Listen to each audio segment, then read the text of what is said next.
Okay, we're on the back side of our eye image where our ink goes and our eye clean goes. We'll show you where the indicators and the warning signs, the flags are on the front of the machine afterwards. We're going to show you where it goes. We don't actually need it, but we're going to show you so that we're not going to wait till something goes wrong to get it right. So first we're going to get the ink, type the T6. It goes in here. I pull it out.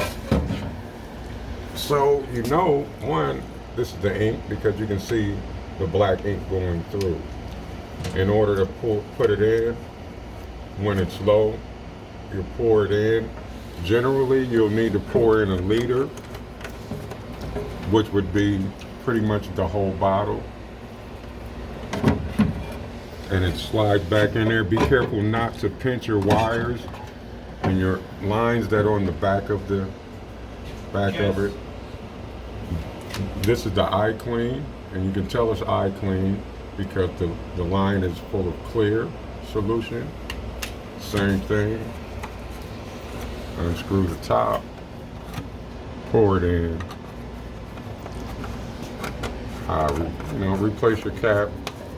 And again, be careful not to crimp or pinch your lines that are going into the machine.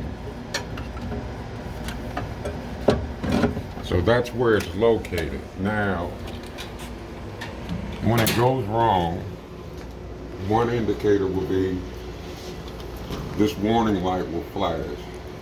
When that warning light is flashing,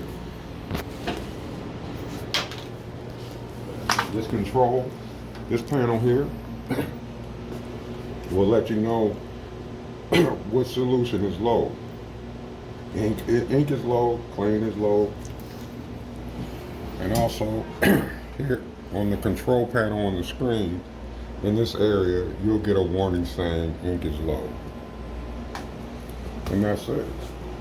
Stay on top of it.